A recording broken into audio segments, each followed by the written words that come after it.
On this episode of AV Week, we talk about college level training for AV professionals, how to manage your remote workers, and what it's like to be an integrator in the age of COVID-19.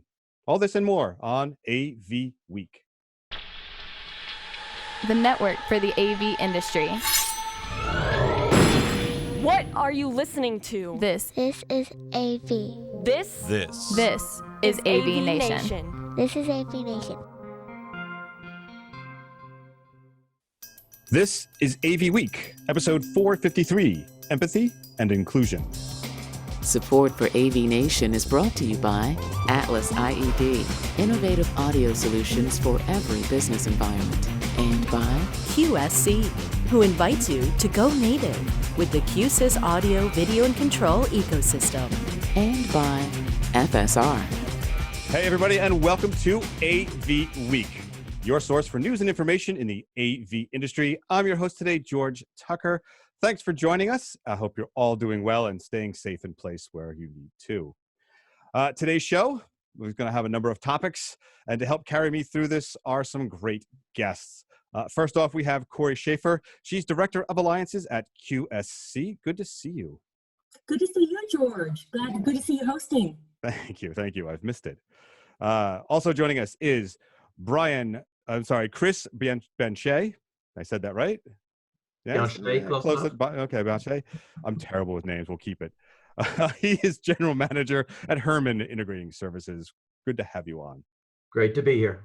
Thank you. All right. And also, a much easier name for me, Justin Dawson. He is the host of the podcast, All Things Techie. Great to meet you, sir. Hi, good to meet you, George, and well done on becoming a presenter and doing this while Tim is off. And I say gallivanting, probably. No, he's involved in business meetings, but okay. That's what we rely on him for. All right, guys. Well, it's been a very interesting time, as I'm sure we've oft repeated on many podcasts and articles about these strange times. But some of this is doing some good for us. There is an article from our friends at AV Network. It is Competing Integrators Work Together to Teach Future Pro AVs, or AV Pros.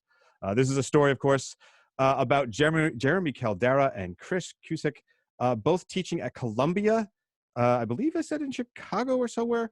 I'm not quite sure about that. Apologies. But they are two integrators from competing companies that grew up next to each other, teaching the next generation of AV pros.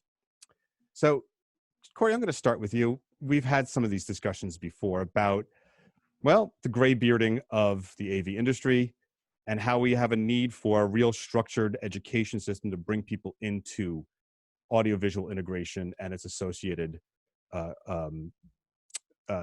variations, right? So I came from recording, and I know that when they talk about it in here, that a lot of these kids go into it thinking they're going to be the next recording superstar, and they're going to be this guy who works with all the bands. And when you walk in and tell them, hey, there's this world of integration, and you get to get your hands on the gear every day, maybe sometimes too much, they really do have a change of heart. Like, wow, I'm not going to be making people coffee unless I'm going to have it too. And I get to actually do a day's work.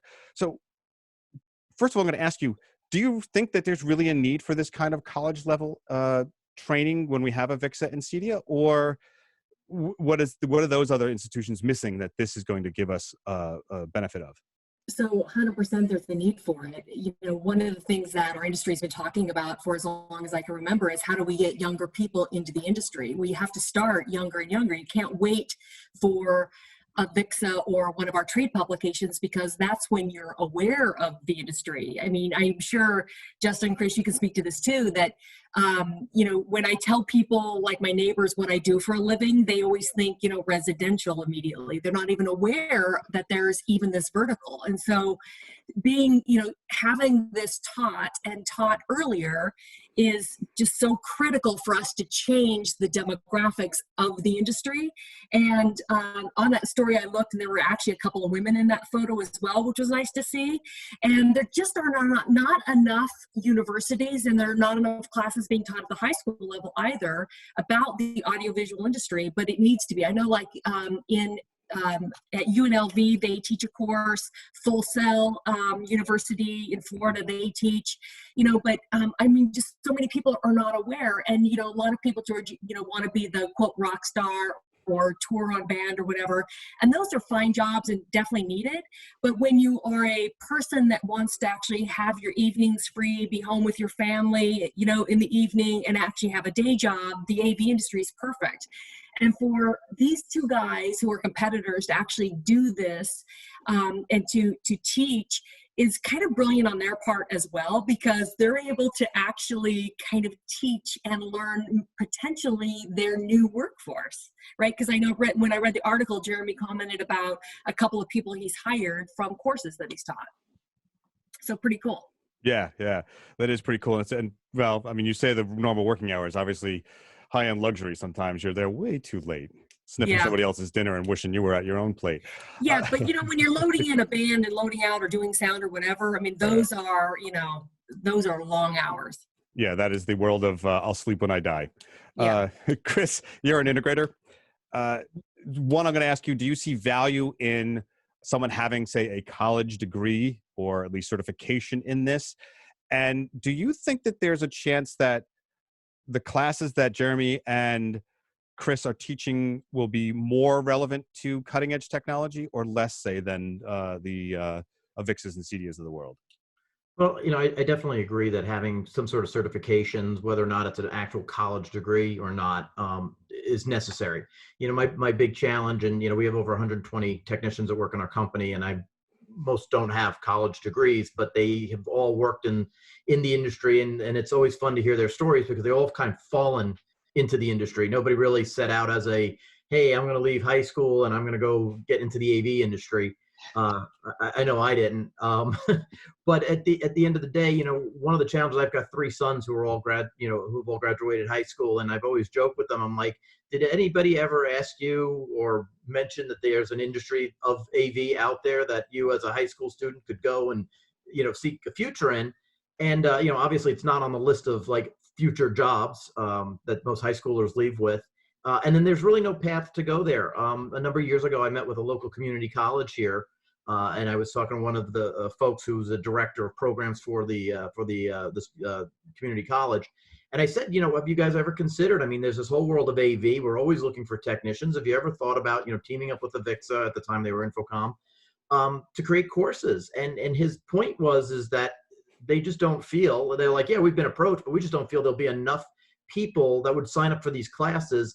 And then, you know, one of the things that these, you know, community universities are trying to, trying to do is, you know, place these guys into the real world afterwards. And how many opportunities are there? I mean, I'm here in Tampa, Florida.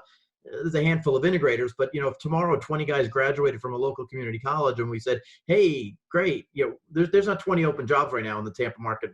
Maybe there is. I can't say, but that's one semester. I don't know that the next semester there'll be another 20 and the next semester will be another 20. So it is kind of interesting. You had mentioned a few like Full Sail, and there's a bunch of other organizations out there that do recording and stuff. I'm actually on an advisory board for one of those companies and or one of those schools, and I find it interesting because they have one class on AV integration.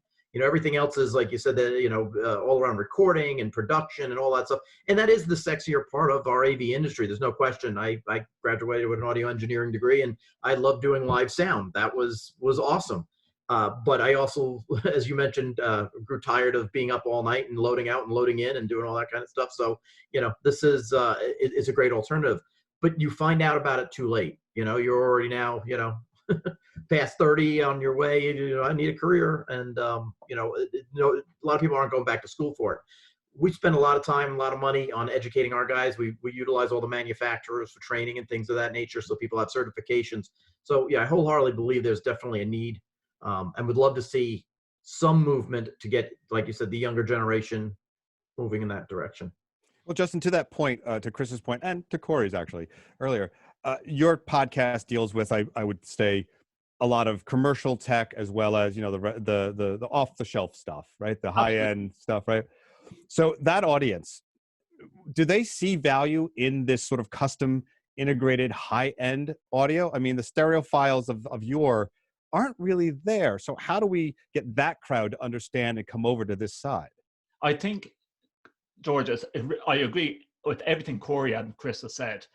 In the Irish perspective, there isn't colleges that's teaching audiovisual.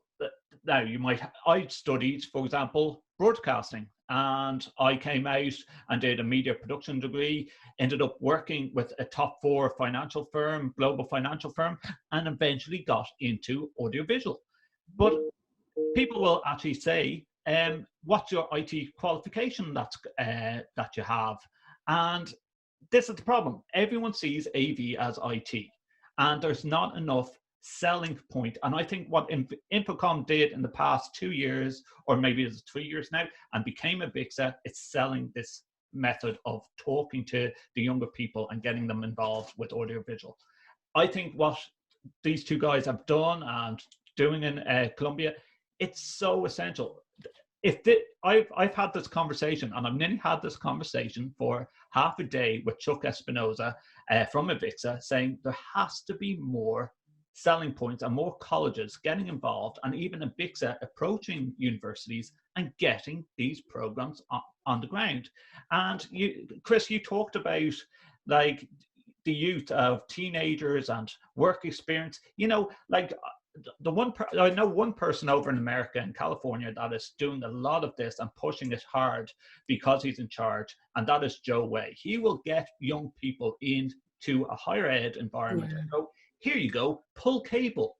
You know, now, like literally, I wouldn't have pulled cable. I wouldn't be an installer. But like, if you can get people in young, even doing live bands and live gigs, you know, be a roadie for a while to get the experience. You know, and just it's about building awareness, right? So it's when people are aware, because not everybody's going to be, you know, a recording engineer, or not everybody's going to be a broadcaster. And so what are these other roles? And so that's the best thing these guys are doing at Columbia, is building awareness about the real world and all of the opportunities. And we just need so much more than that.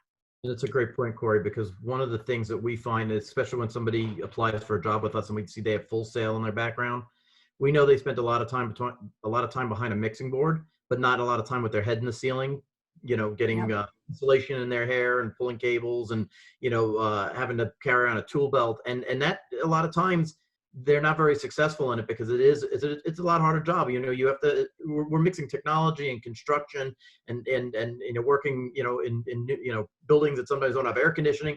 Far cry from working in a nice plush studio. So right. And as an integrator, when you're looking to hire, it's, you know, you really need the help right away, but many times it's on the job learning, right? So you can hire somebody with some knowledge and go ahead and put them on a job site from day 1 or day 2.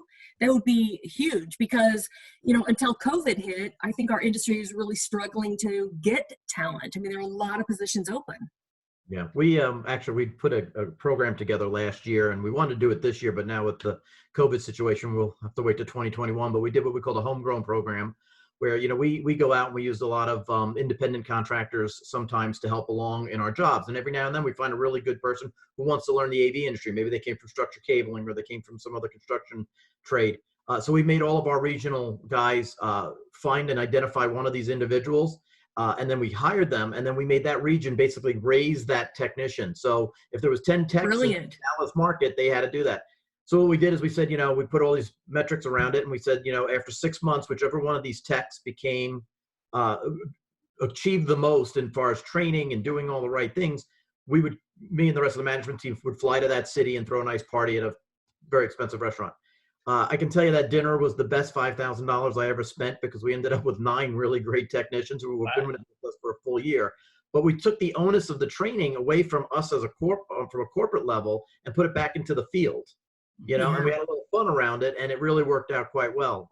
So you know, there's things I think that organizations have to do also. But I will tell you, none of these guys that we hired were, you know, they weren't kids out of school. You know, they were all individuals looking for careers. So it's you know. I think go ahead, Justin. I'm positive. Yeah, I'll just throw in that I think both AVIXA, CEDIA, hopefully Columbus will go a little younger. They're missing their boat here, guys. We need to go to really, when I say young, teenagers that are doing work experience, coming out and going, what do I want to do in university? What do I want to do in college? You know, because here in Ireland, we have when teenagers are 16 years of age, we have a transition year period between our younger state exams, our junior cert, and our senior state exams, which be known as our leaving cert. And through that year, it's trying to find out and discover yourself of what you want to do in a workplace. I think a lot more AV companies should be taking on these people, letting them experience. Like I can say, I didn't want to sit in a classroom all day long and learn maths and history and geography. I wasn't that type of kid. I wanted to play with tech. Now, when I came out of my leaving cert, I thought, oh, right, I want to be the next radio presenter. Okay, I'm doing podcasting now. But then it took me years to realize, hold on a minute, no, I like tech. I like dealing with tech. And to your point, we all learn differently. You didn't want to sit in a classroom and learn. You want to actually learn by doing, right? So we all learn differently. Exactly. And I think that's where there's so much more room to get AV companies involved with high schools saying, hold on a minute, we can show you this. If they even just did a class during these transition year subjects, and then just get it rolling on, hopefully. Yeah, that's where I think there's room. And hopefully, with everything changing with COVID-19, I think there's room to start some of these online courses for youth and see what they're interested in. And, the proof is in the pudding. If you see a lot of people coming on to online webinars who are young, they're going to have an interest in it. Well, it's funny because you actually, when we clashed there in the speech, that's the question I was going to ask. Should we be looking at before college, high school, and should it be like a shop class? I mean, I don't do much woodworking, but I enjoyed the heck out of doing that. And when I was of age in high school, we had a car shop, where you could do mechanics. Yeah. I still know how to fix parts of my car, which is quite enjoyable. So that part of it might be sort of a gateway to showing them that there's an alternative career. It's great. Thanks for watching this section of AV Week. For the full episode, go to our website at avnation.tv. That's avnation.tv.